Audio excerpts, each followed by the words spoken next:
Arm sling. Note that there are different types of sling according to the injury.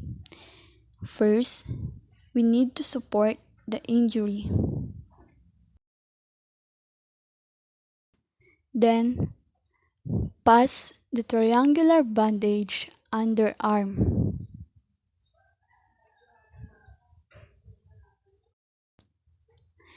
Bring the top end around the opposite shoulder. Then, tie using a ref knot.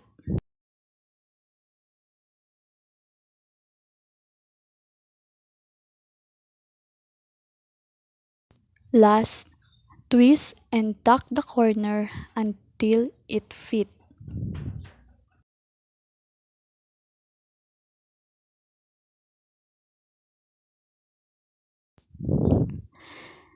First, i-check ang kanyang pulse o ang pulso. Ang motor, kung nagagalaw ba niya ang kanyang mga daliri. Ang sensory, kung nararamdaman niya ang ginagawa ko. At cup refill, kung bumabalik yung dating kulay. Pangalawa, sukatin natin ang haba ng kanyang braso at itali ng loop ang dulo ng bandage.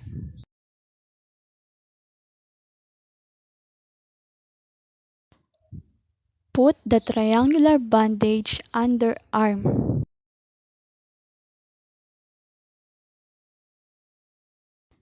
Kunin ang kabilang dulo ng bandage at ipadaan sa ilalim ng kilikili upang maiwasang matamaan ang At ang panghuli, gagawa tayo ng buhol na tinatawag na square knot at itali ng hindi nakatapat sa kanyang spine.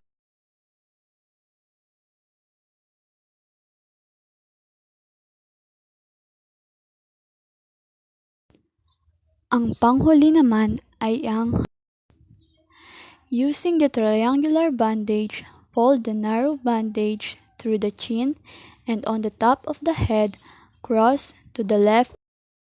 Then, bandage across the forehead and back to the last.